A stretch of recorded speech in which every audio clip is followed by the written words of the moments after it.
Presented by Prodiad.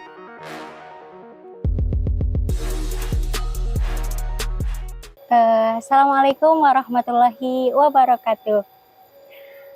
Hai sobat podcast semuanya, dimanapun kalian berada, selamat pagi dan salam sejahtera untuk kita semua. Gimana kabarnya hari ini? Semoga kalian yang dimanapun kalian berada dalam keadaan sehat, semangat, dan tetap bersinergi ya. Hari ini kita akan ngobrol seru bersama tokoh inspiratif, seorang dosen Universitas Islam Darussalam Ciamis, dan tepatnya di dosen program studi ilmu Al-Quran dan Tafsir. Beliau akan memaparkan cerita pengalaman terkait mengikuti kelas short course bersama profesor perempuan inspiratif dunia, yaitu Profesor Aminah Wadud. Sebelum itu, izinkan saya membaca profil singkat dari beliau. Beliau ini bernama Ibu Zalfa Faridah Humaira, SAG, MAG, menempuh pendidikan S1 dan S2 di bidang Quranic Studies, ilmu Al-Quran dan Tafsir, di Universitas Islam Negeri Sunan Kalijaga, Yogyakarta. Sebelumnya, beliau ini juga menimba ilmu di 2 pesantren besar, tepatnya di Pondok Pesantren Sunan Pandanaran dan Ali Maksum Krapyak. Dua lembaga ini terkenal dengan melahirkan banyak hafiz dan cendekiawan Al-Quran. Itu. Dalam perjalanan akademiknya, beliau ini aktif meneliti tentang tafsir, hermeneutika, isu perempuan dan gender dalam Islam, serta sejarah intelektual perempuan Muslim. Dan beberapa karya beliau bahkan telah diinterpretasikan di forum internasional seperti di Tehran dan Universitas Islam Internasional Indonesia. Seperti itu, Bu. Dan yang paling menariknya, Ibu Zalfa ini mengikuti short course seperti tadi yang sudah dipaparkan bersama Profesor Aminah Wadud, sebuah kelas yang menekankan pentingnya dalam hal apa, Ibu? Kelas untuk mengkaji ulang tentang interpretasi teks agama terutama Al-Quran dalam perspektif gender gitu. Berarti terkait teks gender. Teks Al-Quran. Dan setiap perjalanan ilmu pasti menyimpan cerita, dan setiap cerita pasti menyimpan beberapa makna atau hikmah di dalamnya. Mari kita menelusuri di balik perjalanan Ibu Zalfa tentang bagaimana bertemu dengan Profesor Aminah Wadud. Langsung saja ya, Bu? Iya, boleh.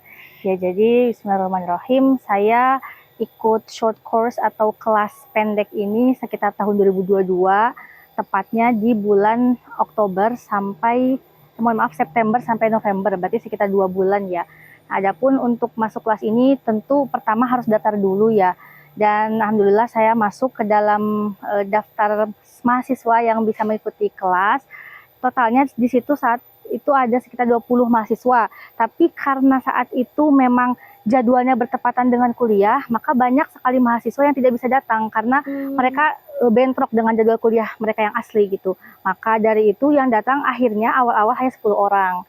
Dan pada akhirnya lama-lama yang bertahan hanya sekitar 5, 6, 4 orang gitu. Dan alhamdulillah saya termasuk salah satu yang tetap hadir di kelas gitu.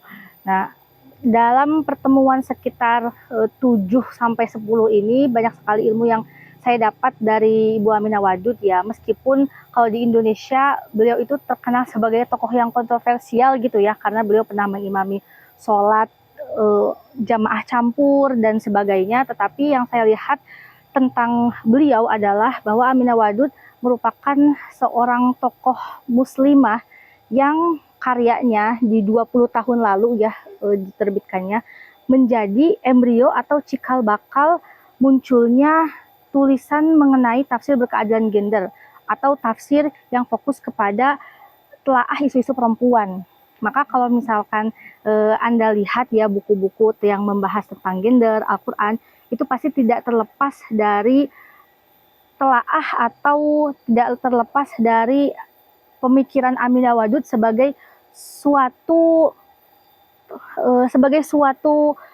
teori atau kerangka pemikiran yang ada, yang sebagai sebuah pemikiran yang tetap terus relevan, meskipun tentu ada kritik dan segala macamnya, tetapi bisa dibilang bahwa pemikiran beliau adalah cikal bakal dari munculnya banyak penelitian tentang tafsir berkaitan gender gitu. Berarti itu fokusnya di gender ya Ibu? Ya, di gender. Memang beliau fokus di isu perempuan dan gender, dan salah satu karya beliau yang berjudul Quran and Women ya, sekitar tahun 96, berarti artinya 2 dekade yang lalu, itu terkadang di beberapa kampus di Indonesia itu masih dibahas, meskipun tentu banyak masukan, kritik, dan banyak pendapat yang istilahnya mengkritik pendapatnya beliau, tulisannya beliau, itu pasti pemikiran Aminah Wadud ini masih terus dikutip gitu dalam berbagai penelitian tentang interpretasi dalam Al-Quran, interpretasi Quran gitu. Izin bertanya ke topik sebelumnya Ibu, tadi teh kan 5 orang, 10 orang, itu teh berarti yang bertahan doang ya? Yang berarti bertahan. Sisanya jadi berapa? Sisanya sekitar 5 maksimal, paling banyak. Itu teh berapa pertemuan? Totalnya ada sekitar 10 pertemuan, jadi kan 2 bulan. Nah, adapun dalam kelas itu kita tidak hanya belajar dalam teknik kelas yang ceramah gitu ya. Terkadang kan ada yang isinya itu guru atau dosen hanya menjelaskan, kemudian kami mendengarkan, itu enggak. Jadi memang Aminah Wadud sendiri dalam kelasnya, prosesnya adalah setiap pertemuan itu diberikan tugas berupa bahan bacaan yang harus direview, ditelaah, dan dikritik gitu ya, yang nantinya di pertemuan selanjutnya akan dibahas bersama, didiskusikan bersama. Dan salah satu hal yang selalu ditekankan oleh beliau, oleh Aminah Wadud, adalah ketika kalian membaca bahan bacaan yang saya kasih, jangan sampai diringkas.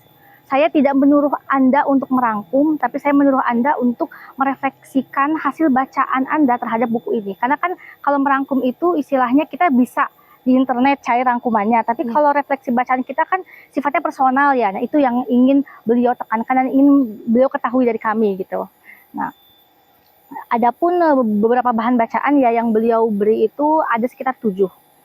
Tapi karena saya itu pernah sakit satu pertemuan, jadi sangat disayangkan ada satu kelas yang saya itu tidak hadir ya. Adapun bahan bacaan yang pertama itu bukan teks tafsir atau bukan sebuah buku yang ditulis oleh ulama cendekiawan muslim, tapi sebuah buku yang ditulis oleh seorang teolog ya. Beliau adalah mantan biarawati Kristen, yang judulnya adalah 12 Steps to a Compassionate Life. Jadi 12 langkah untuk mempunyai hidup yang penuh berkasih sayang. Kenapa itu yang menjadi bahan bacaan pertama? Karena ini saya belum bahas ya, bahwa short course yang kami hadiri itu judulnya adalah Choosing to Interpret with Compassion. Jadi artinya kira-kira memilih atau interpretasi, cara berinterpretasi dengan lebih berkasih sayang gitu. Jadi beliau itu istilahnya ingin menunjukkan sisi kemanusiaan ketika mendekati teks keagamaan. Maka bacaan pertama adalah tulisannya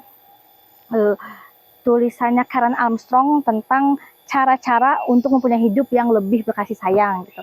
Nah, kemudian bacaan yang kedua itu adalah tulisan seorang pemenang Nobel sastra namanya Toni Morrison.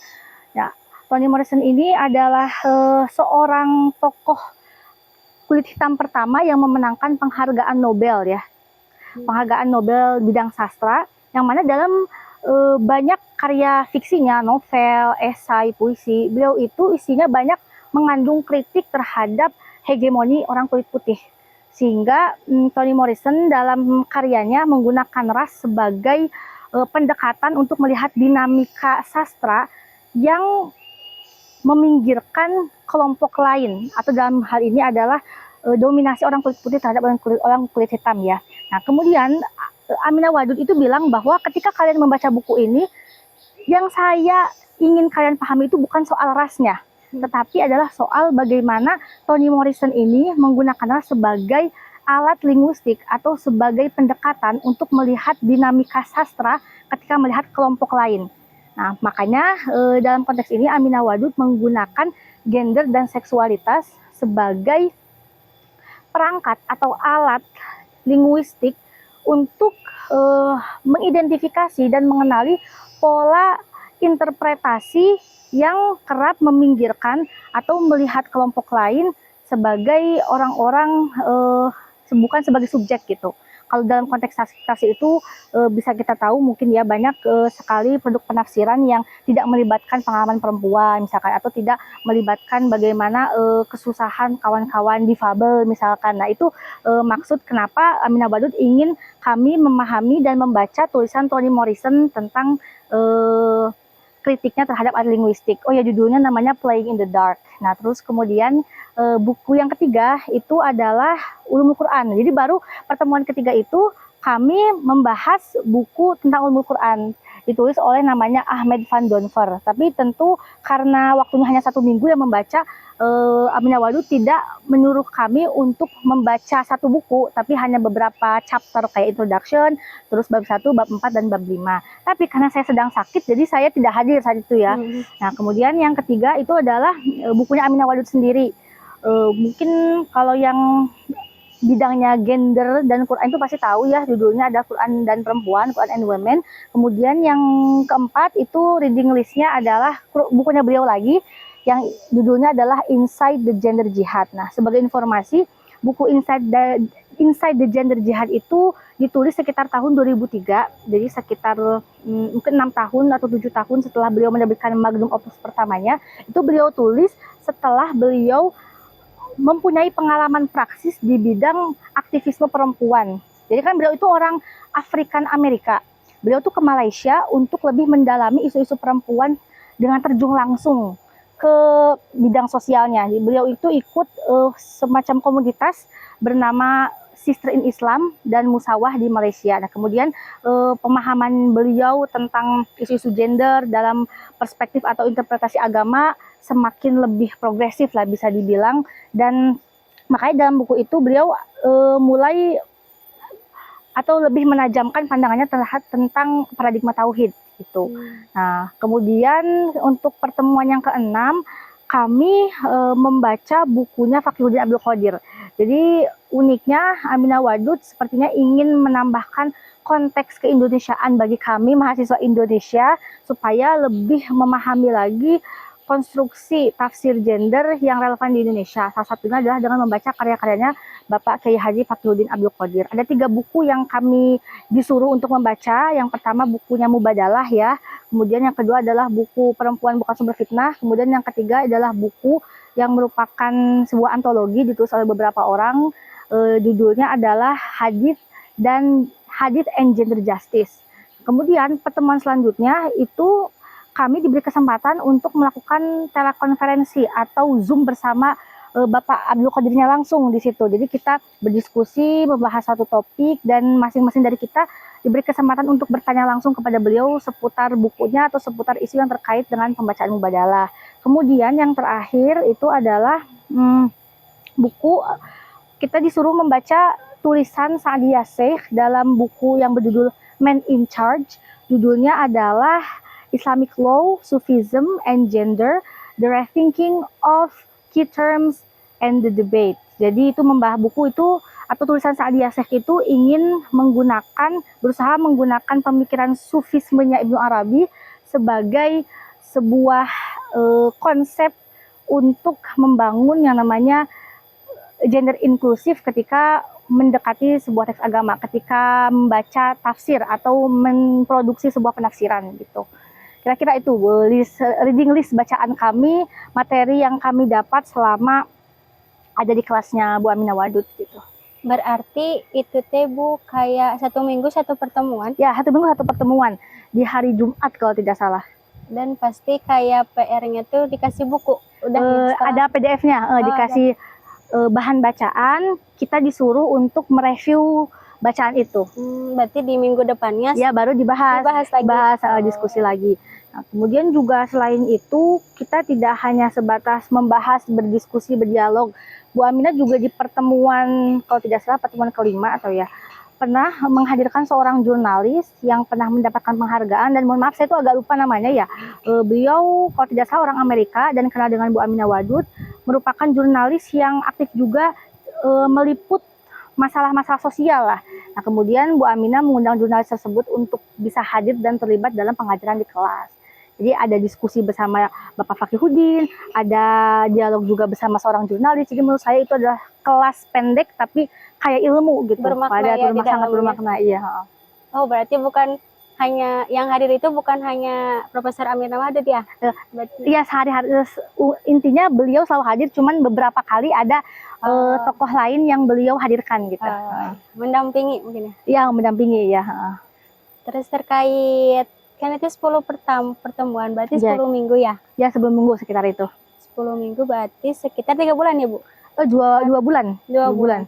Oh, berarti bukan 10 minggu ya, bukan 10 pertemuan ya, berarti sekitar 8, berarti 8. 7 sampai 8 pertemuan. Karena pertemuan terakhir itu submitting final research. Oh. Jadi ada tugas akhirnya juga kami.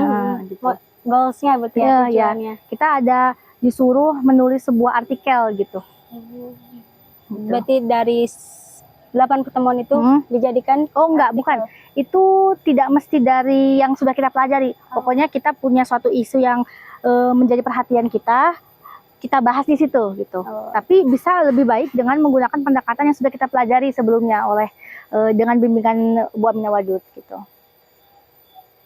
Berarti Bu, kalau misalnya sependek pengetahuan saya gitu ya, berarti itu Profesor Aminah Wadud dari Amerika kan ya? Iya, di Amerika. Diundang sengaja khusus oleh UIN Sunan Kalijaga. Jadi Bu Aminah itu kalau Anda bisa di internet, memang sudah lama tinggal di Jogja. Dan mengajar di UGM, di CRCS ya kalau tidak salah. Dan mengajar juga di Pasca Sarjana UIN Sunan Kalijaga. Beliau tuh menjadi dosen, tapi saya kurang tahu apakah statusnya dosen tamu, apakah dosen tetap, saya kurang tahu. Tapi pokoknya beliau menjadi dosen di situ gitu. Hingga sekarang berarti ada di Jogja? Nah, kalau sekarang itu saya terakhir email beliau bolak-balik gitu. Jadi terakhir saya menghubungi beliau via email, beliau itu sedang pulang kampung ke Amerika. Tapi tuh terkadang balik lagi ke sini gitu. Karena kan beliau juga lama di Malaysia ya, soal aktivismenya itu. 10 pertemuan dengan 10 buku ya, 8 pertemuan lah, 8 pertemuan. Berarti intinya kalau misalnya di antara 10 buku itu pasti membahas tentang gender ya Bu di dalamnya? Ya, ada relevansinya dengan gender gitu. Kalau misalnya boleh tahu, kan tadi Ibu submit artikel ya di akhir. Itu terkait apa Bu isunya? Submit artikel yang final research saya. Itu saya membahas tentang aurat perempuan. Tapi itu jadi bukan artikel semacam jurnal yang ada metodologinya. Tapi ada sih saya bahas metodologi, tapi bukan secara khusus dalam subtopik sebagaimana kita nulis artikel ya. Karena kan itu sekedar tulisan tugas akhir gitu ya, tapi ya tetap karena yang memeriksa adalah seorang Aminah Wadud, maka saya pun serius mengerjakannya gitu. Dan beliau pun di setiap tugas yang sudah kita submit pasti ada komentarnya, kayak misalkan good job, atau kalau enggak you don't need to summarize, kamu tidak perlu merangkum semua isinya. Jadi setiap tugas yang kita kumpulkan pasti ada komentarnya gitu. Dan ada nilainya, kadang bisa 100, kadang bisa 90 gitu lah, tergantung performa kita. Tapi di setiap pertemuan ada ini gak Bu, kayak selain bahan bacaan gitu harus bikin jurnal atau enggak ada. Jadi, pokoknya sebatas kita mereview bahan bacaan yang beliau beri, kemudian kita diskusikan di kelas, pertanyaan, jawaban, sebatas itu. Di antara 10 pertemuan itu menurut Ibu yang paling menarik itu membahas apa Bu? Kalau saya sih merasanya semuanya cukup menarik dan tidak ada yang paling ya. Tapi mungkin yang saya ingat saja itu adalah ketika beliau membahas tentang paradigma tauhid ya. Jadi kalau kita belajar tentang feminisme, Quran, Islam itu kita akan mengenali yang namanya paradigma tauhid. Yang Ibnu Arabi tadi? Bukan, beda lagi. Di paradigma tauhid itu saya kurang tahu apakah ada orang sebelum Aminah Wadud yang mengembangkan, tapi memang beliau yang tampaknya mempopulerkan isu pendekatan ini. Jadi paradigma tauhid itu adalah ketika kita sebagai manusia, perempuan dan laki-laki mendekati Tuhan, mendekati Allah itu secara setara. Aminah Wadud itu membuat sebuah ilustrasi di mana Allah itu ada di atas, perempuan dan laki-laki itu ada di posisi yang sama. Jadi bukan Allah laki-laki perempuan. Artinya Aminah Wadud pengen bilang perempuan itu bisa mendekati Allah atau bisa menjadi seorang hamba yang sama posisinya dengan laki-laki tanpa harus melewati otoritas laki-laki gitu. Motivasi beliau mengklaim seperti itu dari mana, Ibu? Berdasarkan hasil kontemplasi akademiknya selama ini, karena memang beliau fokusnya di isu perempuan. Jadi maksud paradigma tauhid itu bukan sesuatu yang kita membuat persepsi teologi sendiri, tapi istilahnya semacam membentuk sebuah konstruksi teologis yang melegitimasi atau menjadi dasar kesetaraan perempuan dan laki-laki, gitu, bahwa keduanya sama-sama hamba Allah yang diberikan hak untuk beribadah tanpa ada salah satunya yang mendominasi itu. Karena satu hal inti atau satu poin yang selalu beliau tekankan itu adalah masalah hegemoni. Jadi hegemoni itu adalah sumber atau akar masalah. Ketika kita melihat patriarki seperti sesuatu yang bagus misalkan, karena tampaknya laki-laki bertanggung jawab terhadap perempuan, itu sebenarnya yang Aminah Wadud tekankan itu bukan masalah pimpinannya, tapi masalah adanya hegemoni dari satu subjek ke subjek yang lainnya. Ketika hegemoni atau dominasi itu terjadi, maka subjek yang kedua, dalam hal ini contohnya perempuan, itu harus mengikuti apa yang dikatakan subjek pertama, contohnya adalah laki-laki, sehingga perempuan seperti tidak punya agensi atau pemikirannya sendiri. Nah, Aminah Wadud mengkritik hal itu dalam konsep patriarki, sehingga hegemoni adalah salah satu hal yang beliau kecam. Makanya di bukunya Toni Morrison beliau membahas itu gitu. Jadi kepikiran Ibu terkait patriarki gitu ya. Berarti istilah patriarki teh sudah ada sejak dulu meren ya. Tapi kalau istilahnya tentu bukan yang ya abad ketika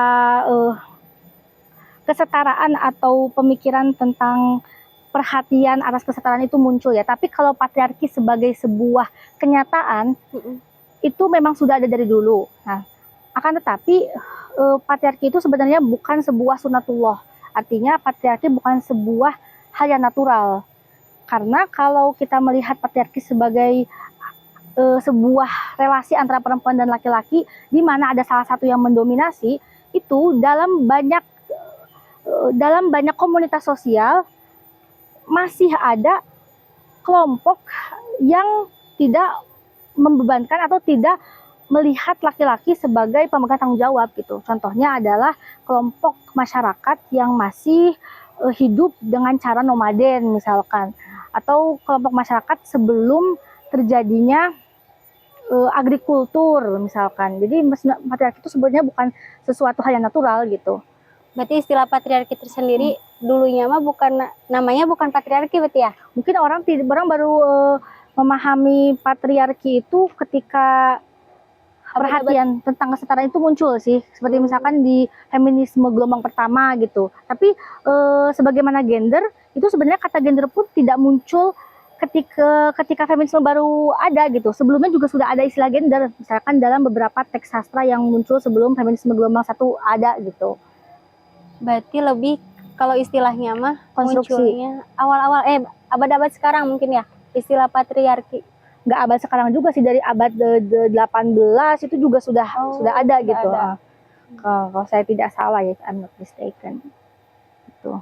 Cuman memang praktiknya mungkin ya, kalau praktiknya memang sudah ada dari dulu gitu, dimana laki-laki memegang kontrol. Jadi kata kuncinya adalah adanya hegemoni gitu.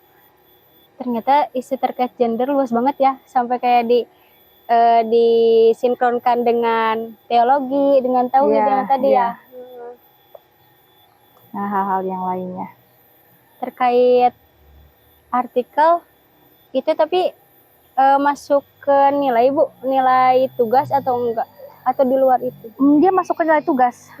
Masuk nilai tugas tapi kuliah bukan tugas kuliah saya di magister ya, itu pisah. Itu nilai tugas short course-nya aja. Karena kan itu istilahnya semacam ekstrakurikuler lah. Jadi dia nggak masuk ke rapot gitu.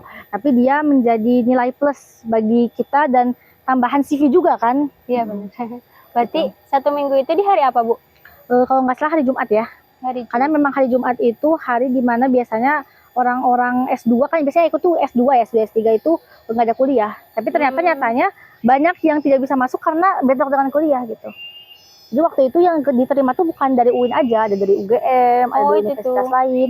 Tapi nyatanya ketika masuk itu, jadi pertama kali kelas ya, itu yang baru muncul itu baru saya. Kebetulan teman sekelas saya ada yang ikut. Teman saya itu sama ada kawan suami saya dari pasca sarjana. Jadi baru ada 3 orang, 3 sampai 4 orang yang di Oh, kelas itu. Jadi ketika Bu Aminah Wadud masuk itu di kelas baru ada sekitar 5 orang lah. dari awal pertemuan itu cuma 5 orang. Enggak, maksudnya awal-awal banget itu baru sedikit lah. Nah, kemudian di pertemuan kedua, ketiga paling banyak itu 10, paling banyak 10. Tapi 10 itu nggak bertahan lama, 10 lama-lama cuma 7 gitu. Karena kan mereka memang punya kesibukan dan memang short course ini bukan suatu yang wajib ya. Cuman karena saya memang tertarik di isu ini dan tulisannya beliau itu termasuk salah satu karya yang menginspirasi saya untuk memahami lebih dalam terkait gender. Jadi saya ikut, nggak mau. Pas mau masuk kelasnya Bu, pas pertama kali apakah ada rasa Tegang, tegang? Iya, iya, pasti karena beliau kan kalau istilahnya itu giant scholars ya. Beliau adalah seorang cendekia besar yang sudah punya nama, yang di tiap karya tentang gender itu selalu disebut. Jadi ketika bertemu langsung ya, face to face itu saya kaget, oh ternyata ini beliau gitu. Dan ketika beliau datang ya, beliau termasuk orang yang santai gitu, bukan yang tegang. Cuman memang sangat tepat waktu. Nah, mungkin beda sama orang Indonesia lah. Indonesia jam 8 tapi masuk jam 9 gitu kan. Kalau beliau enggak, masuk itu jam 8, beliau dari jam 8 kurang udah ada. Jadi pas saya masuk kelas, selalu setiap saya masuk kelas, beliau sudah duduk di situ dengan laptopnya dan dengan satu asistennya. Orang disiplin banget ya. Ya cukup orang yang disiplin gitu. Mantap banget. Kayak berarti sebelumnya kan tadi katanya beliau ini ngedosinin juga di pasca sarjana. Iya, pasca sarjana sama UGM. UIN suka. Berarti sebelumnya pernah ketemu face to face? Belum, karena beliau itu cuma ngajar di beberapa program di pasca sarjana. Dan karena ngajarnya cuma di pasca dan saya saat itu kuliahnya di kampus timur, di IAT, nggak pernah ketemu sama sekali. Cuman tahu bahwa beliau ada jadwal kuliah di UGM dan UIN gitu. Jadi saat itu benar-benar the first meeting gitu, pertemuan pertama banget. Kalau boleh tahu itu Ibu tahu bakal ada program dari teman? Dari teman. Dari teman. Awalnya saya itu ragu ikut nggak ya, karena saat itu saya juga lagi sibuk kuliah, semester 2 menuju 3 banyak tugas. Tapi saya pikir kapan lagi kesempatan ini bisa datang, akhirnya saya ikut. Itu melalui apa Bu? Google Form, link? Melalui email. Iya, email. Jadi ada pengumumannya di IG akun pasca sarjana UIN, kemudian diklik tautannya, terus ada infonya tentang program tersebut, dan untuk daftarnya kalau tidak salah lewat email. Itu free HTM. Kenapa? Iya, free banget. Iya, gratis memang. Makanya sangat disayangkan jika saya tidak ikut gitu, ya kan? Terus juga waktunya sangat intensif ya, sekitar 2 bulan, jadi cukup lah, tidak terlalu sebentar, tidak terlalu lama. Karena kalau terlalu lama kan saya juga sedang kuliah, takutnya bentrok juga dengan jadwal saya nanti gitu. Kan itu 10 pertemuan ya Bu. Dari 10 pertemuan itu kan ujung-ujungnya tadi cuma 5 orang yang datangnya ya. 5, 4, 6. Berarti itu Profesor Aminah Wadud ini gak maksudnya ada apresiasi atau kenapa? Kesannya kayak Ibu dikenal gitu. Oh, ini namanya Ibu Zalpa gitu. Mungkin karena faktor usia juga, ketika saya email memang beliau tidak ingat. Tapi ketika saya lampirkan foto kami sekelas, foto saya berdua sama beliau, kan di akhir kelas kan suka foto. Kemudian saya juga lampirkan screenshot tugas saya, beliau ingat, oh iya ini salah satu murid saya gitu. Jadi di akhir kelas saya juga merasa senang dengan respon beliau. Aminah Wadud bilang bahwa ini adalah kelas yang paling berkesan selama saya mengajar, beliau bilangnya gitu. Padahal saya merasanya kelas ini tuh seperti apa ya, menarik, tapi itu terkadang karena mungkin ada kendala bahasa ya, menggunakan bahasa Inggris kan beliau menjelaskan itu. Jadi diantara kami itu mau bertanya itu terkadang segan, entah segan karena beliau orang besar atau segan karena kita bahasa Inggrisnya masih belum terlalu advance untuk nanya langsung gitu. Cuman saya beberapa kali nanya, teman-teman lain juga nanya, apalagi yang S3. Tapi beliau ternyata direspon di akhir bilang bahwa ini adalah kelas yang sangat berkesan dan menyenangkan gitu. Oh, berarti selama pertemuan di kelas itu Iya. pakai bahasa Inggris. Iya, karena beliau meskipun udah lama di Indonesia tetap bahasa Inggris. Oh, Tapi memang ada beberapa bahasa Indonesia yang tahu, tapi bukan untuk bahasa tuturan ketika mengajar. Iya, makanya beliau punya asisten. Oh, itu Asistennya orang untuk- Indonesia, kalau nggak salah dia tuh di UGM. Nah, jadi beliau asistennya itu terkadang menerjemahkan beberapa kalimat yang mungkin kami masih belum paham gitu. Jadi beliau artikan, tapi kebanyakan sih Bu Aminah Wadud yang berbicara. Jadi kami memahami sendiri gitu. Jadi ada language barrier. Kirain asistennya tuh buat sekedar mendampingi, ternyata itu buat translate ya. Terkadang, tapi nggak sering sih. Oh. Cuman paling beberapa kali aja gitu. Tapi hampir setiap pertemuan ada asistennya. Ada, karena beliau juga termasuk orang yang mengumpulkan atau mengorganisir tugas. Kayak asdos gitulah ya. Iya. Berarti setiap kalau misalnya di prodi lain tuh yang di pasca sarjana asistennya juga ikut. Saya kurang tahu sih, tapi memang selalu asistennya itu gitu. Kayaknya mungkin memang udah kalau kemana-mana beliau sama mahasiswa itu gitu. Terus juga saya bersyukurnya adalah bahwa short course ini di tahun-tahun selanjutnya tidak ada lagi. Cuma satu kali. Iya, satu di kali tahun itu. Ya, jadi memang acara seperti ini di Pasca bukan sesuatu tahunan, bukan hal yang rutin diadakan setiap bulan, setiap tahun, tapi memang ada orangnya, ada tokohnya diadakan. Jadi kebetulan gitu Ya, alhamdulillahnya saya pas masih ada di situ ada kesempatan diikut gitu. Jadi bukan tahun yang tiap tahunan kan saya bisa tenang, besok bisa gitu, besok bisa. Ini kan enggak. Berarti kalau pasca sarjana tuh kan kalau S1 ininya skripsi ya Bu, bosnya. Kalau misalnya pasca sarjana tesis kan? Ya, jadi kalau di UIN itu sebagai informasi pasca sarjana memang sebuah fakultas yang membawahi atau khusus programnya untuk S2.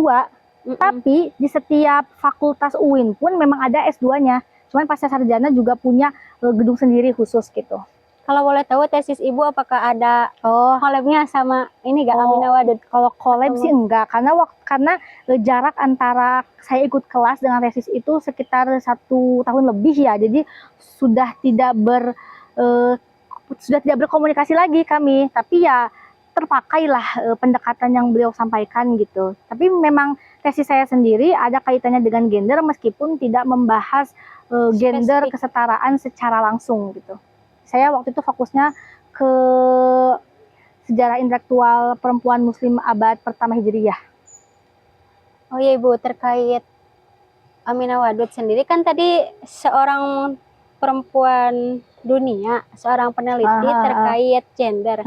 Itu apakah yang mencetuskan gender pertama kali atau bukan?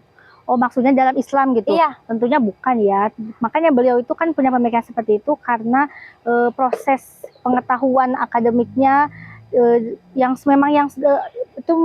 proses adanya karya beliau, kemudian penemuan beliau tentang sebuah pemikiran gender, Quran dan perempuan itu ya hasil dari kontemplasi akademiknya, pengetahuannya dengan buku-buku atau karya sebelumnya. Jadi memang sudah ada yang membahas itu, cuman memang beliau bisa dibilang yang mempopulerkannya. Terus yang terkait yang tadi Bu, yang katanya Aminah Wadud ini punya asumsi bahwasannya kayak Allah itu kan di atas pertama, terus laki-laki sama perempuan itu setara. Nah, kalau misalnya yang kita biasa mah Allah di atas, laki-laki baru perempuan ya yang di bawah. Tapi memang sebenarnya seperti itu kah biasanya? Iya, itulah yang dikritik oleh Aminah Wadud karena ingin memosisikan derajat perempuan dan laki-laki gitu. Karena memang terlepas apapun jenis kelaminnya, semua manusia itu sama di pandangan Allah gitu. Tapi kalau boleh tahu, Profesor Aminah Wadud ini punya ini Bu, suami? Punya suami, ada punya keluarga lah. Tapi ya memang beliau seorang intelektual, jadi sering bersafar gitu ya. Karena untuk mengajar, mengisi semacam konferensi dan lain-lainnya gitu. Kan ada juga kayak tokoh-tokoh yang dia fokus gitu ya tentang gender, tapi dia nggak punya suami. Kadang juga yang suami fokus pada ini, jadi kayak gak punya istri gitu lah. Kalau beliau ada punya keluarga sih, punya keluarga. Udah. Mungkin cukup sekian materi yang pembahasan yang sangat luar biasa dari Ibu Zalfa ini terkait pengalaman beliau mengikuti short course di UIN Pascasarjana UIN Suka, UIN Sunan Kalijaga, dan hal itu membuat saya tertarik terkait Profesor Aminah Wadud Aminah Wadud tersebut. Tentunya pengalaman menarik serta pertemuan yang setiap harinya, setiap pertemuan dikasih bahan bacaan dengan intinya bahan bacaan yang berbeda-beda, tapi banyak maknanya gitu ya, seperti itu. Mungkin cukup sekian podcast kali ini, dan sampai jumpa di podcast berikutnya. Terima kasih, sekian, dan pamit undur diri. Wassalamualaikum warahmatullahi wabarakatuh.